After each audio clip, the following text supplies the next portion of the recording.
dari masyarakat memang tidak ada dukungan sahabat. Setelah berjalan, alhamdulillah masyarakat mengapresiasi. Alhamdulillah akhirnya masyarakat mempromosikan. Itu loh Pak Suroto yang sudah jelas perjuangannya. Assalamualaikum warahmatullahi wabarakatuh.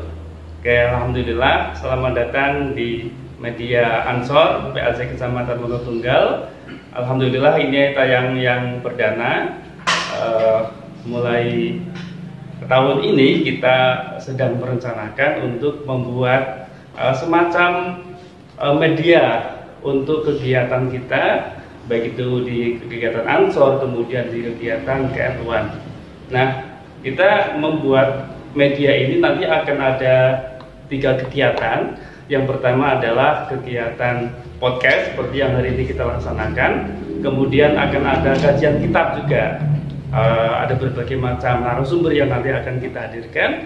Kemudian yang ketiga, kegiatan-kegiatan kita PAC Gerakan Pemuda Ansor Kecamatan Wonotunggal nanti akan kita liput, akan kita share, bagikan kepada sahabat-sahabat semua di manapun Anda berada. Dan saat ini kami sudah berada di gedung MWCNU Kecamatan Wonotunggal. Gedungnya sangat bagus, luar biasa, 2 lantai. Bisa kita manfaatkan untuk berbagai kegiatan KNU-an. Dan hari ini sudah bersama tamu kita, bukan tamu tapi tuan rumah barangkali ya, karena sebagai tuan rumah PAC GP Ansor Kecamatan Wonotunggal, beliau adalah ketuanya dan beliau adalah Bapak Ustadz Suroto SPDI. Beliaulah orangnya. Nah, oke. Sehat Ustadz? Ya, alhamdulillah. Sehat. Oke. Jadi beliau ini adalah ketua PAC Gerakan Pemuda Ansor Kecamatan Wonotunggal untuk periode 2020-2022. Nah, selain beliau menjabat sebagai ketua PAC Ansor, juga sebagai kepala desa Silurah Kecamatan Wonotunggal. Jadi luar biasa perangkap-perangkap jabatan. Bukan cuma itu, tetapi beliau juga sebagai kepala MI di desa Silurah juga ya. Wah, luar biasa. Jadi beliau adalah orang nomor 1 di Silurah dan juga sebagai orang nomor 1 di MI-nya. Ya, luar biasa. Oke, kita langsung saja ngobrol-ngobrol lebih banyak bersama beliau tentang kepribadian beliau, bagaimana bisa mencapai ke titik ini, kemudian nanti kita akan membahas tentang keansoran juga. Oke. Sehat Pak Lurah ya? Alhamdulillah sehat. Alhamdulillah luar biasa. Ini beliau ini sangat menginspirasi bagi kita semuanya. Kalau boleh diceritakan, barangkali kami ingin mengetahui kenal lebih jauh dengan panjenengan. Oke. Dari sejarahnya dulu deh, kenapa bisa terjun ke dunia keansoran itu seperti apa Pak Lurah? Oke, terima kasih sahabat. Awalnya sebelum saya ke Ansor, saya memang membidangi di pendidikan. Awalnya saya mendirikan sebuah pendidikan di Naungan Ma'arif, yaitu Madrasah Ibtidaiyah. Karena kebetulan di desa kami mayoritas waktu itu masih agamanya belum begitulah. Akhirnya kami mendirikan sebuah pendidikan formal, yaitu MI. Terus masyarakat menunjuk saya ini jadi kepala. Jadi kepala sekolah yang pertama kali? Iya, pertama kali. Dari tahun 2012. Luar biasa. Ya, alhamdulillah itu perjuangannya juga luar biasa. Berarti tahun 2012 iya. Sampai hari ini berarti sudah 10 tahun. Iya, 10 tahun. Itu berarti panjenengan sudah lulus dari S1? Saya lulus S1 itu justru menyusul tahun 2013-an. Oh, 2013. Ya. Berarti status panjenengan masih sebagai mahasiswa gitu ya? Betul, sahabat. Iya. Ini sangat menginspirasi sekali. Beliau masih menjadi mahasiswa tapi sudah dipercaya oleh warga menjadi kepala Madrasah Ibtidaiyah sampai hari ini. Alhamdulillah. perjuangannya sangat luar biasa. Panjang, Ya. sahabat. Karena dari awal pendirian itu kan tentu membutuhkan proses yang sangat luar biasa ya. Iya, betul sahabat. Sedangkan Itu bagaimana prosesnya? ya, awalnya dari masyarakat memang tidak ada dukungan sahabat. Setelah berjalan, alhamdulillah masyarakat mengapresiasi. Awalnya saya tidak punya gedung, tidak punya tanah. Dalam waktu singkat 1 tahun alhamdulillah bisa punya tanah. Terus 2 tahunnya bisa mendirikan gedung 2 lantai, dan insya Allah berjalan sampai sekarang bagus. Untuk peserta didiknya berarti dari kalangan desa Silurah semuanya. Betul sahabat. Karena Sampai saat ini peserta didiknya sudah peserta ada didiknya rata-rata satu kelasnya 15 sahabat. 15. Iya, karena memang jiwanya tidak begitu banyak sahabat. Tapi sangat luar biasa ya, sangat menginspirasi bagi kita semuanya, karena memang MI itu kan termasuk tidak semua desa memiliki lembaga pendidikan madrasah ibtidaiyah. Di Kecamatan Wonotunggal saja ada berapa ya? Kalau di Kecamatan Wonotunggal 7 semuanya sahabat. Ada 7 Iya. dari 15 desa. 15 desa ada 7. Ini dari MI. Kemudian kita bahas yang berikutnya tentang Ansor. Tadi kan kita bahas Ansor sebetulnya ya, tapi kita ke situ dulu. Nah, tadi kan awalnya dari MI dulu, kemudian terjun ke Ansornya mulai dari kapan? Kalau Ansornya itu karena saya menekuni di bidang kemaharifnya, secara tidak langsung saya sambil ke Ansor itu sahabat. Cuman memang waktu itu belum sampai ke PAC, baru ke rantingnya sahabat. Akhirnya dikenal.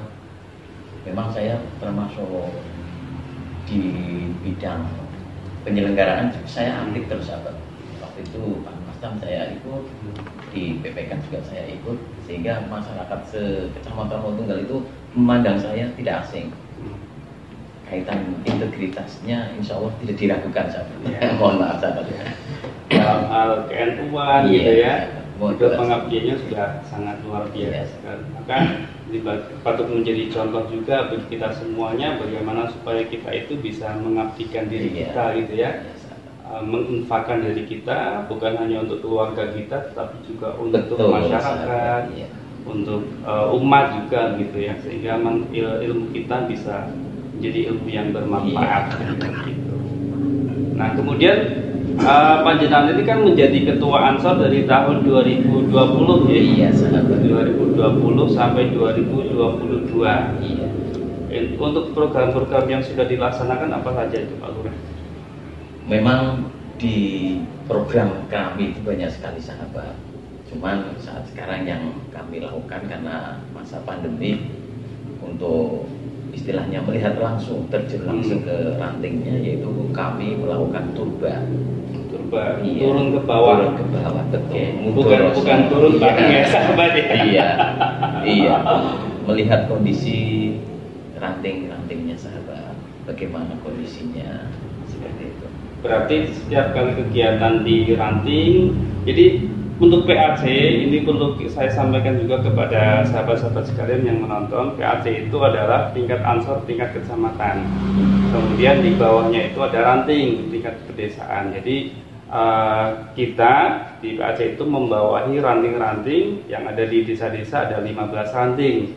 Setiap kegiatan-kegiatan di ranting biasanya seperti di jalur Ansor gitu ya. Betul, di jalur Ansor, kemudian nanti kita turun ke situ 1 bulan 1 kali.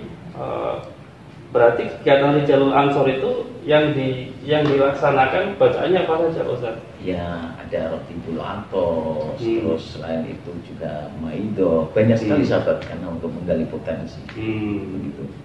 Berarti ada pengajian gitu ya? Betul, sahabat. Biasa.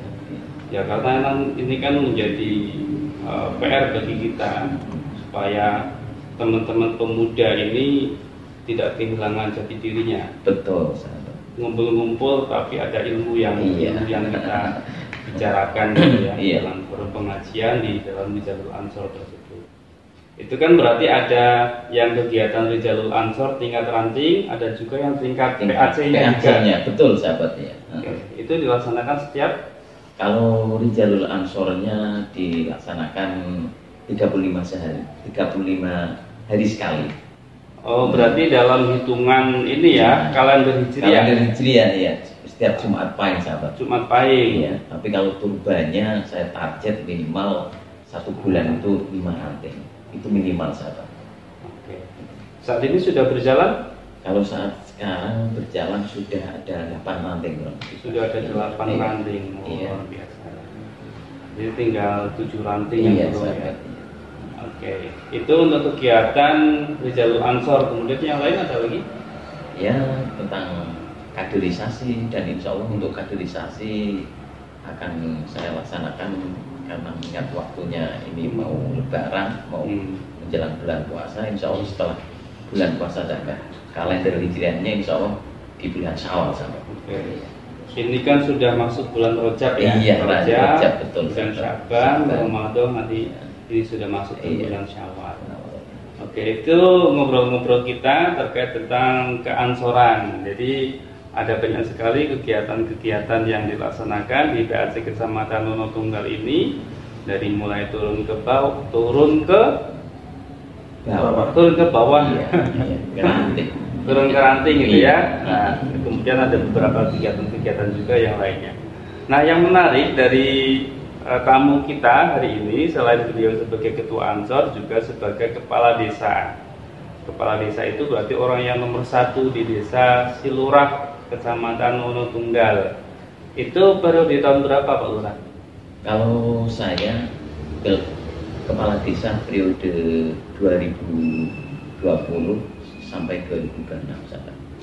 Untuk kepala desa itu berarti masa jabatannya 6 tahun ya? Iya betul, 6 tahun. 6 tahun.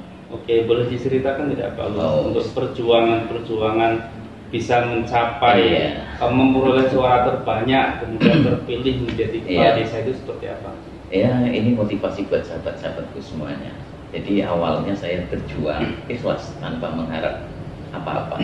Saya aktif di Ansor, saya menekuni di bidang pendidikan ma'arif.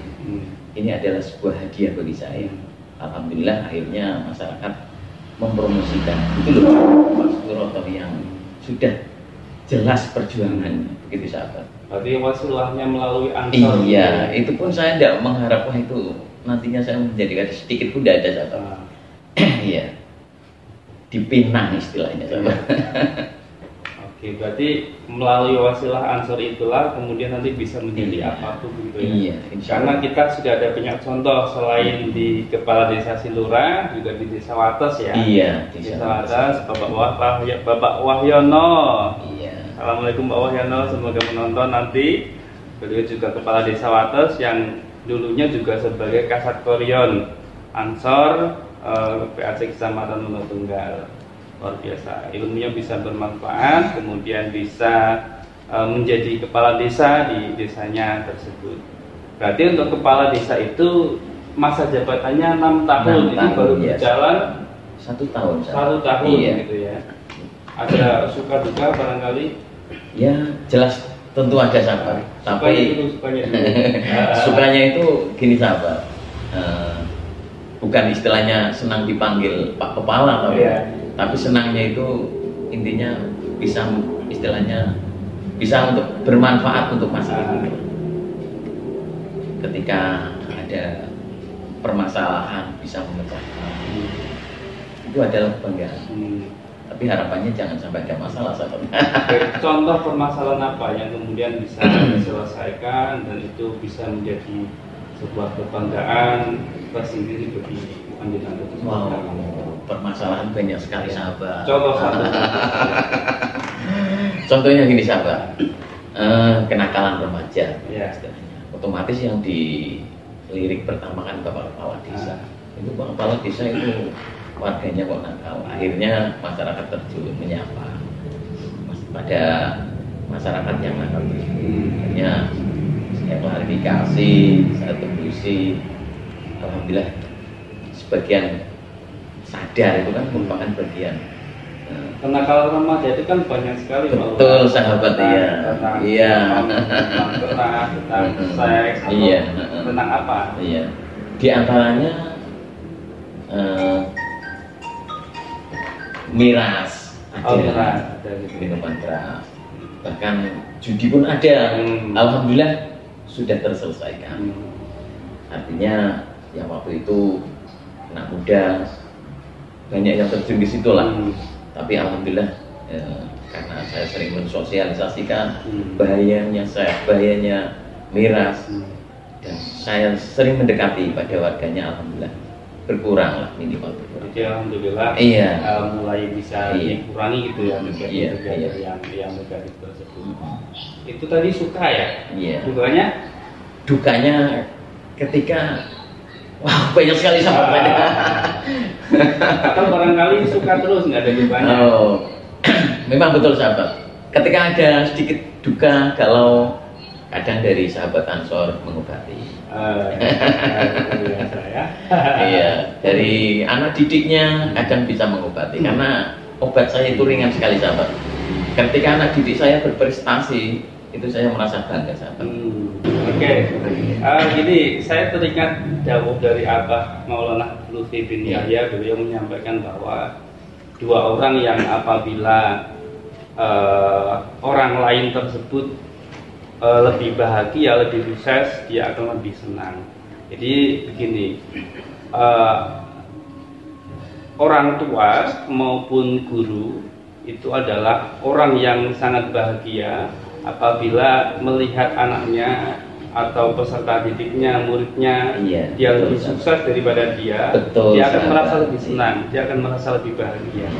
Ya, daripada melihat orang lain sukses itu kan kadang-kadang kita, waduh, belum apa-apa, dia sudah sukses. Tapi berbeda dengan guru, berbeda dengan orang tua. Nah, karena itulah menurut beliau Abah bin Yahya, maka orang yang doanya tidak tertolak itu adalah doanya guru dan juga doanya orang tua. Itu J. Kira-kira gitulah biasanya. Katanya seperti itu. Saya menderai jauhnya Abah. Betul. Kemudian terakhir barangkali Pak Loh ada pesan-pesan yang mau disampaikan kepada sahabat-sahabat Ansor. Ini kan nanti ditonton oleh kalangan sahabat-sahabat Ansor, bisa diberikan semangat, motivasi supaya terus berkhidmat di Ansor. Sahabat-sahabatku semuanya yang saya cintai dimanapun berada, prinsip kami adalah khairun nasi anfa'uhum linnas. Begitu kurang lebih sahabat. Allahumma fikirlah komentarik. Assalamualaikum warahmatullahi wabarakatuh. Waalaikumsalam warahmatullahi wabarakatuh. Langsung ditutup ya. Oke, baik, terima kasih. Ini adalah ngobrol-ngobrol kita yang pertama bersama Pak Lurah Suroto dan juga beliau sebagai Ketua Gerakan Pemuda Ansor Kecamatan Wonotunggal. Sampai di sini dulu, nanti tunggu bincang-bincang kita di sesi yang berikutnya bersama tokoh-tokoh hebat yang lainnya supaya bisa menginspirasi kita semua. Terima kasih. Wallahul muwaffiq ila aqwamit thoriq. Wassalamualaikum warahmatullahi wabarakatuh. Allahumma shalli ala sayyidina Muhammad salatan turghibu wa tunashitu